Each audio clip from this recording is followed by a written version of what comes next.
فرانسه درک جوزف در حال سبقت رو شروع میکنند. تیمور رحیموف پهلوانی خیلی هم سال دارد. در رده‌بندی جهان در جای یکم ایستاد و حریفش جوزف درهک در حال شیدای نخست رو با پهلوانی فرانسه نشان میدهد اوور مرکز و جوزف درهک حریف پهلوانی ما نیست. آنقدر دستاوردهای شوی و با دستاورد است. و حالا میبینیم که تیمور رحیموف در مقابل این حریفش چگونه حرکت و استعداد خود را نشان میدهد. برنده مدال نقره ماسترز 20 دکامبر سال 2022 و اینچنین برنده مدال نقره گران پری دوشنبه تیمور رحیموف حالا اکنون شیدای دویم را نیز نشان میدهد با پهلوانی فرانسه و تیمور رحیموف حالا خیلی آرامانه گشتین میگیرد. گیربان را خیلی مستحکم میگیرد. فرصت جستجو میکند برای پرتاب کردن. جوزف و در حال با هجوم میگذارد. پهلوانی حالا در زمین اصول بوغی کردن را میخواهد استفاده برد.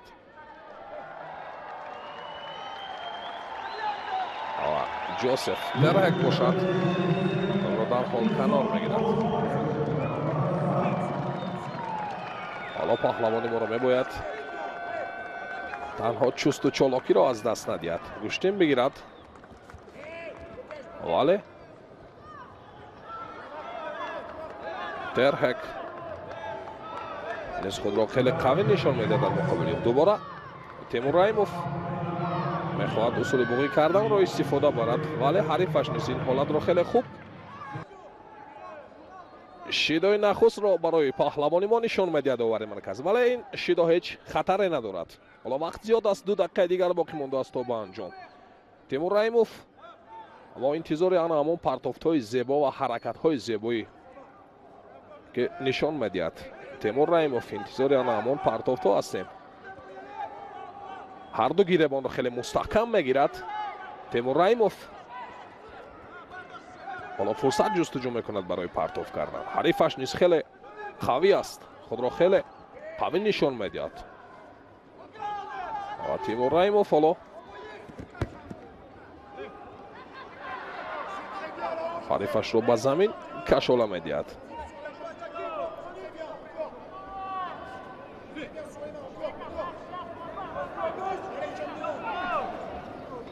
دوباره هر دو سبقت را ادامه میدهند.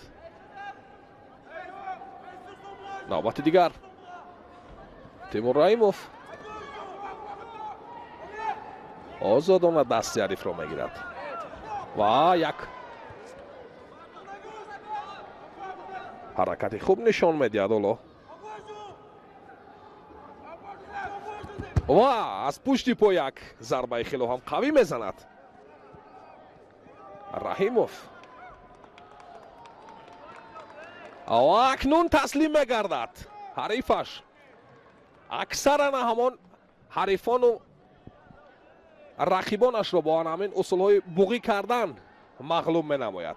پیروزی نخستی تیمور رحیموف با همه شما مبارک باشد دوستان عزیز. و اکنون با مرحله های دیگر را خط میگیرد پهلوانی ما. تیمور رحیموف و حریفش درهک از ادامه رقابت ها محروم میگردد. 23 سال دارد نمایندگی میکند تیم ورزشکاران بی‌طرف را. حالا تیمور رحیموف پهلوانی ما در مقابل والری اندوویتسکی میبینیم چگونه حرکت و مهارت و استعداد خود را نشان میدهد. در حال با هجوم میگذارد اندوویتسکی و پهلوانی ما تیمور رحیموف. یک حالتی خیلی هم خطرناک برای تیمور رحیموف. اندوویتسکی دوباره میخواد در زمین کار کند ولی پهلوانی ما برای او امکان نمیدهد. تیمور رحیموف در مرحله اول آزاد بود، در مرحله دوم پهلوانی فرانسه ترهک جوزف را شکست داد و حالا در مرحله 4 یک نهایی با پهلوانی که نمایندگی میکند تیم بی‌طرف ورزشکاران بی‌طرف را اندوویتسکی والریا ادامه نبرد میکند.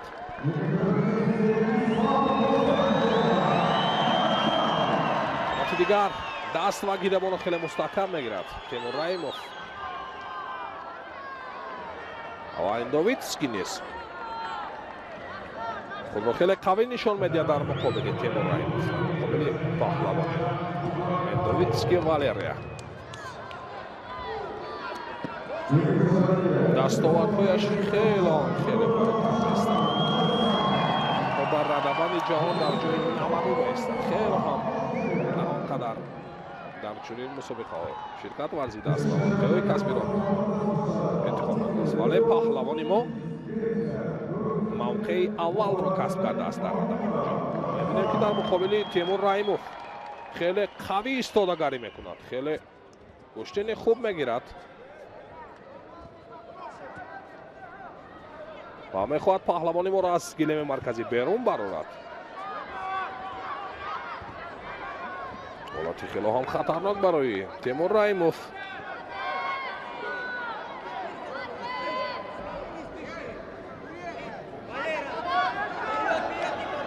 والریا اندوویتسکی حالا اکنون شیدای نخست را برای پهلوانی ما برای تیمور رحیموف داور مرکز نشان میدهد و هیچ خطری ندارد. این شیدای اول برای پهلوانی ما کمر را خیلی مستحکم میگیرد تیمور رحیموف. حالا فرصت جستجو میکند، اکنون امکانی خوب دارد برای پرتاب کردن، ولی این پهلوانی که با جداگی کبود است اکنون یک حالتی خیلی هم خوب بود برای رحیموف.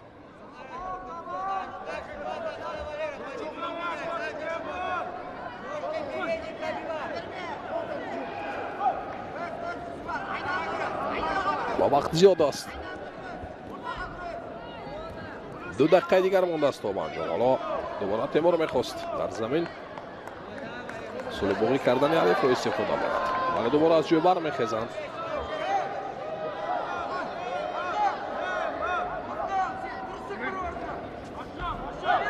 مرحله 4 یک نهایی اندوویتسکی بر مقابل پهلوانی ما تیمور رحیموف. حالا میبینیم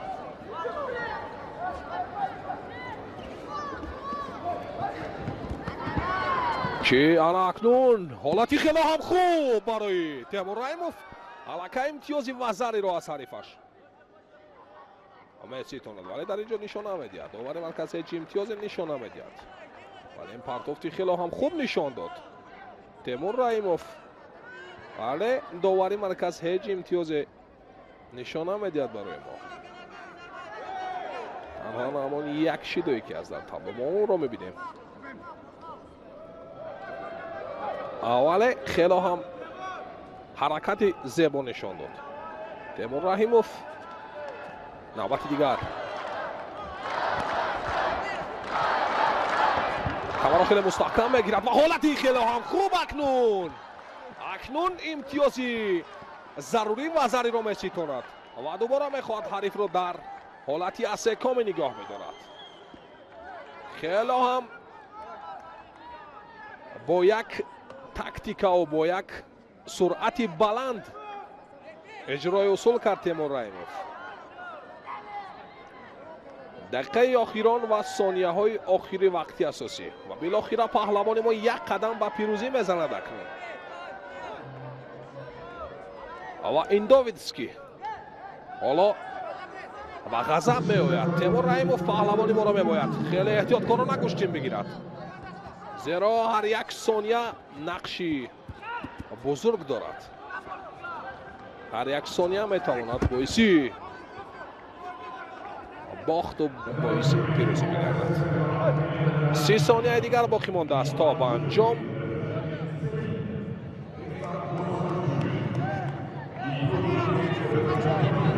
حالا تیمور رحیموف پهلوانی ما با برآوردن یک نفس تازه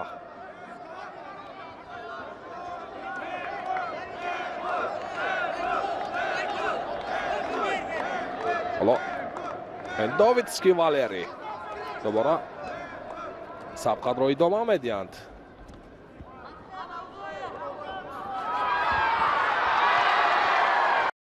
پهلوانی مالو خیلی خوب خود رو نشان میده، گوشتی میگیرد و دوباره یک پرتافتی زیبای دیگر نشان میدهد که این هم وزر امتیازی پان را به دست میارد. اکنون دوستان عزیز پیروزی نوبتی تیمور رحیموف با همه شما مبارک باشد و اکنون تیمور رحیموف به مرحله نیمه نهایی راحت میگیرد از مرحله 4-1 نهایی و خیلی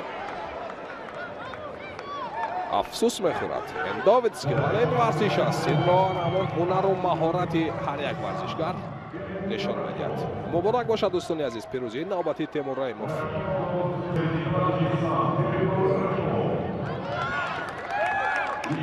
با عرض سلام دوستان و هواداران و علاقمندان گشتن جودو، گزارش مستقیم و ادامه می‌یابد از جریان روز پایانی گرندسلم آستانه. تیمور رحیموف پهلوان ناماشنای تاجیک با جودوگی سفید است و او در برابر هماوردش از گرجستان سبا اینانیشویلی ورزشکاری که تازه در صحنه رقابت‌های جهانی از خود درک داده، در همان لحظه اول یک درگیری که صورت گرفت تیمور رحیموف ضد حمله داشت و در ضد حمله بسیار ماهرانه عمل کرد، وگرنه احتمالیت عکس العملی که صورت میگرفت یا اتفاق نمی افتاد هر کار شدنش ممکن بود.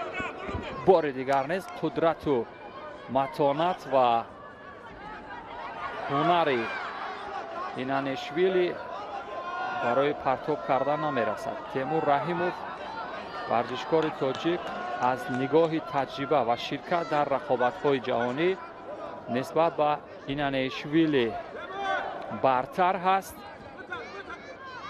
اما گرجستانی ها که واقعا یکی از قدرت های جودوی جهان هستند موقعیت ضد حمله و از دست تیمور درگیر شدنش واقعا نگران کننده بود، اما داور با دلیل کمکاری با تیمور رحیموف یک شیدو میدهد، اما این شیدو چندان با اساس به نظر نمی آمد چون تیمور بیشتر کار میکرد. ببینید از مسافه دور هم یک پایزنی و اجرای اصولی که صورت گرفت از سوی اینانیشویلی موفقیت آمیز نبود. تیمور هم از نگاه قد و قامت و هم از نگاه تجربه برتر است نسبت به این ورزشکار گرجستانی. ورود اول از سوی ورزشگر گرجستان اینانیشویلی صورت میگیرد. آنچنان که مربیان توصیه میدهند و گوش میرسد باید ورزشکار شماره 1 بود. موقعیت خوب تپیدن تیمور رحیموف همان سمت دوست داشتن رها شد به سمت راست میگذارد، اما فرصت رو برای حریف گذار میکند تا اصول اجرا کند. از نگاه اول قدرت فیزیکی یا همون قدرت طبیعی تیمور رحیموف نسبت به اینانیشویلی برتر هست و اصول مقبول و پسندیده تیمور همان حلوک داخلی در حال اتفاق افتادن به سمت دیگر، سمت چپ که بیشتر به همین سمت چپ تیمور در اجرای اصولهای معمولی جودو ماهرانه عمل میکند.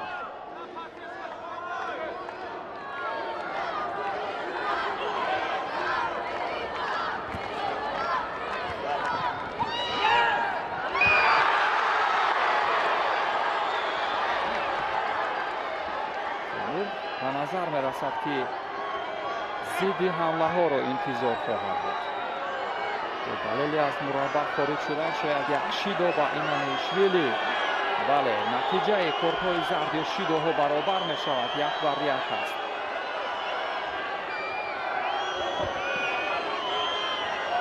دیگر ورودهای سریع و تیز برای سبا اینانیشویلی کمک نمی کند. احساس کرده که در برابر یک قدرت واقعا فوق‌العاده جودو قرار گرفته اینانیشویلی. اگرچه غرور و متانت او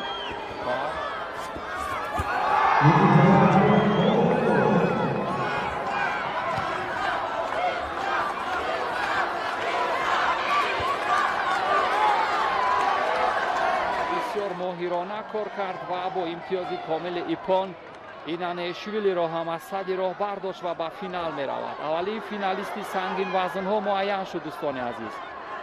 تیمور رحیموف برای دومین نشان طلا در حرفه‌اش در گرند اسلم ها مبارزه خواهد بود، اما در گوشه دیگر تیمورلن باشایف و گورم توشیشویلی هستند. دو حریف اکنون همان چهره های نامدار رقم یک جهان 25 ساله پهلوانی ماد بر مقابل 27 ساله حریفش تیمورلن باشایف مبارزه میبرند. مو هد تو هد میگویند دو دیدار نه اونقدر خاطرمان و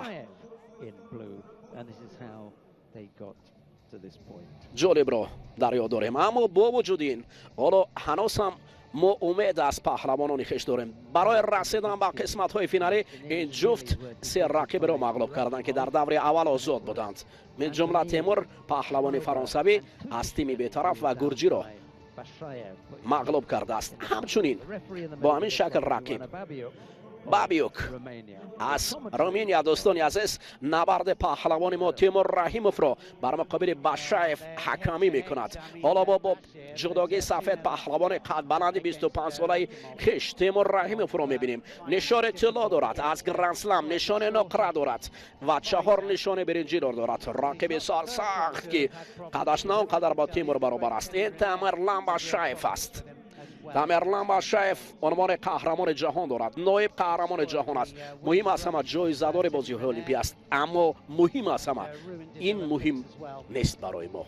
باید ما مردانوار مخصوصا تیمور مردانوار مبارزه برد جای ننگ و ناموس آمده است. اکنون دیدار تاریخی هم فرا رسید. دوستان عزیز می رویم. رحیموف مقابل باشایف گشتین گرفتن را آغاز کردند. ببینید اوه این حالت های خطرناکه که باشایف دائما این حالت را پیشا می کند. این همون اصول خطرناک باشایف مقابل تیمور نشان دادن است. تیمور باید درک کرده باشد اینو قد بلند خود را به کار برد، با دست و پای پر قوت خویش مقابل این پهلوان جثه خرد مبارزه برد. حالا تیمور داشته است آستین رقیب و گریبان رقیب را قوی داشته است. باشایف جثه خرد خود را نشان میدهد. مقابل یکدیگر ایستادند. ببینید همین حالت خطرناک را گشته برگشته باشایف به کار میبرد. دو روش بسیار هم خطرناک دارد که این باشایف آنها را دائما به کار میبرد. حالا برای اجرا کردن اصول ها از هرچند که نتیجه نیست از جانب باشایف پهلوان ما را کم فعال دید داور مرکز و اولین بار شیدا نشان داد. بخیر است این شدا. باید مبارزه بریم، قوی استیم، باید قوه خود را مهم است همه. شاید کمر داشتن هم به کار رود. و چه مطع میکند تیمور رحیموف و رقیب در فاصله دور است.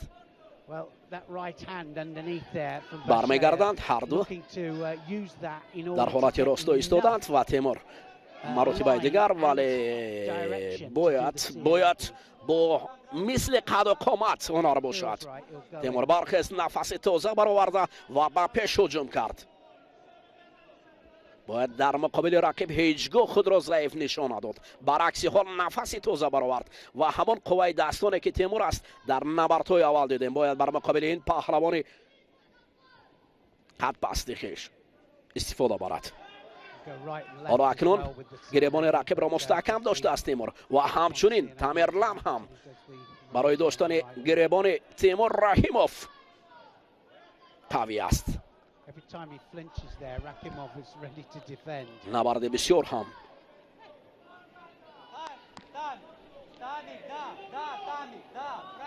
بر شوق بر جلو است. این شیداهایی که شیدا باران برای ما میشود. این آباد باید ما هجوم کنیم. دیگر حالت دیگر حجت و حالت نیست. برای تیمور رحیموف لازم است که در این رقیب را باید سمت دیگر هوا داد. این امکانیت های خوب را باید از دست نداد. برای مربی میفهمد تیمور را.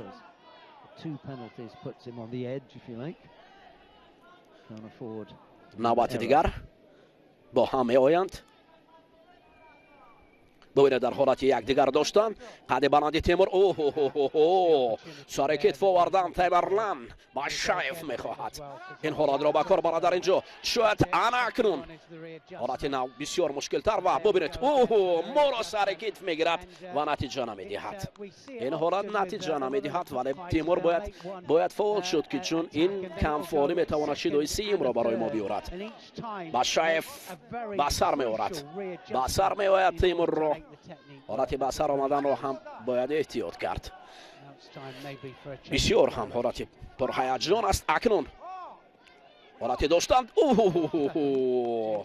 این سر زانو نشستن های باشایف هم خطر برای افتیدن دارد هم خطر برای شیدای سیم تیمور دارد. دقیقه باقی مانده است. باید سمت خیش کشید و مبارزه بر تیمور باید مبارزه خود را قوی تر گرداند به سمت حریف هجوم کند. هیچگاه شانس را از دست ندهد. آخر ببین رقیب کجا است و تیمور کجا است. پس باید هنر همین چنین باشد.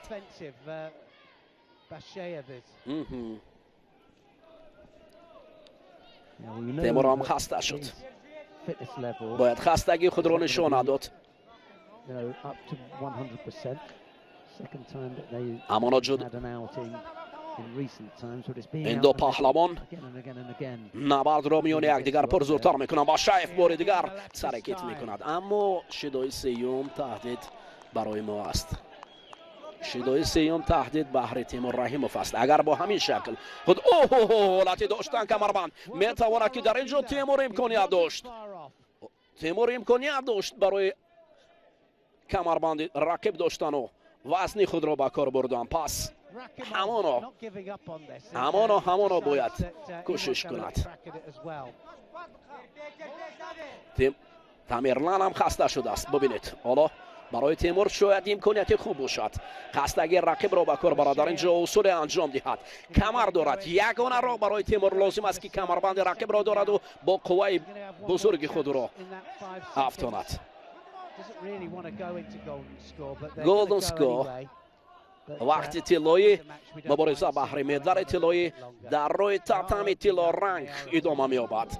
اکنون فقط تاکتیک یا تکنیک طلایی لازم است. میروند آنها مبارزه میبرند. نوبت دیگر در اینجا باشایف نمیشیند. اینجا کتاب است که میشیند. شاید ششتن های باشایف هم از احتمال دور نبود. ببینید حالت های ششتن تیمرلان تیمور رحیموف هم بر مقابل باشایف اکنون به قدر او را مخته است. فقط لازم است تیمور رحیموف را که مقابل رقیب قوه را به کار برد. خیلی خوب و مخته است حریف را. نوبت دیگر می روند با هم می گویند گریبان یکدیگر را مستحکم می‌دارند. هر نوبت عوض می‌گردد. سمت چپ و راست را تیمور انتخاب می‌کند. باشایف فاصله را دورتر می‌گیرد. از قد بلند تیمور هراس دارد. حالا خوب است کار تیمور و این حالت را هم باید به کار برد. شیدای دوم برای باشایف از احتمال دور نیست. کم فعال است. همین لحظه ها در مقابل تیمور رحیموف برخیزد. تیمور باید خود را نفسی تازه برآورد. هیچگاه همین است قاعده که باید در مقابل رقیب هیچگاه ضعیفی خود را نشان نداد. خستگی خود را نشان نداد. مبارزه می شود. نوبت دیگر باشایف خطر دارد برای تیمور اما تیمور باید او را آموخته باشد. اولین بار باید در آمد. این نشستن های باشایف تیمور را اکنون وادار کرده است که او هم قوی باشد. بله اجگاه لحظه هم باشد باید فارغ بال نباشد چون که در اینجا بله افسوس که پهلو این سیومین شکست تیمور رحیموف از دست باشایف است. بله باشایف مراتبه سیوم شود که در مقابل حریف دست بالا می شود.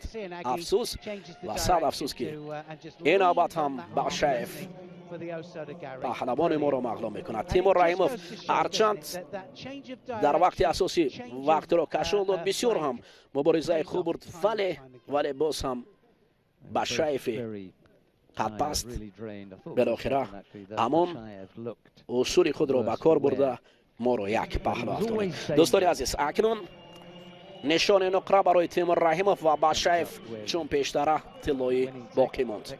امروز که ما دستگیری کردیم ما مخلصی کردیم سپاس برای اون نفرانی که هر لحظه در پهلوی تیمور بودن در پهلوی با سخنان نیکو را دل برداری میکردن اما این ورزش است.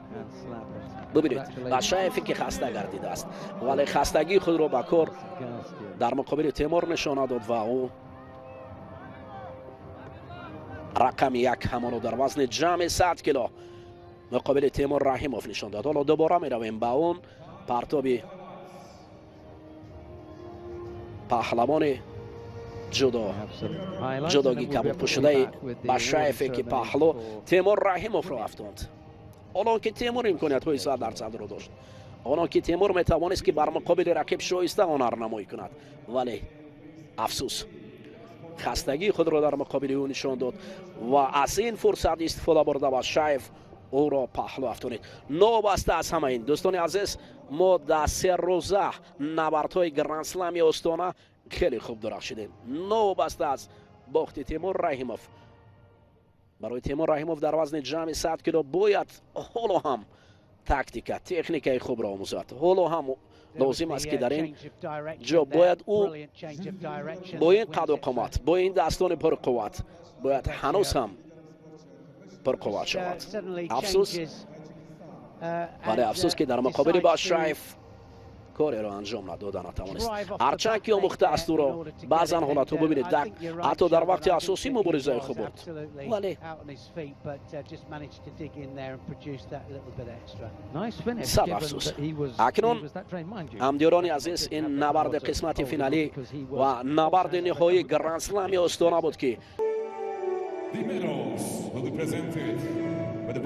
همدیران عزیز اکنون مراسم جایزه‌سپاری برای مردان جمع 100 کیلو فرا می‌رسد. جناب سعیکف در اینجا برای جایزه دارن و غالب وزن جمع 100 کیلو رو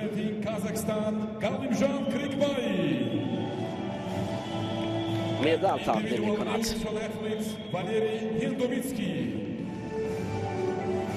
والری هندویتسکی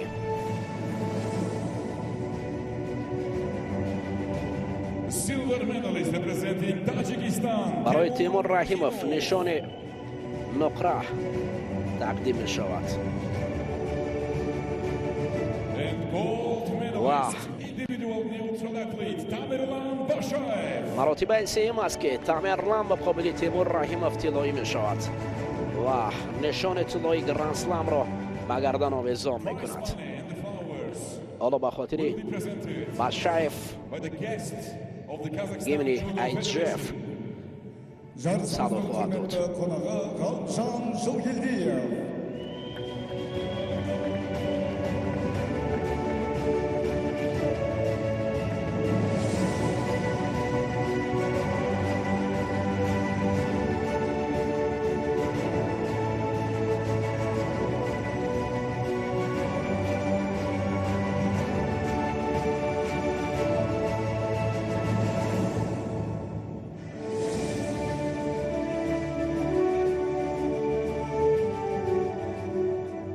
Ladies and gentlemen, please rise for the anthem of the International Judo Federation.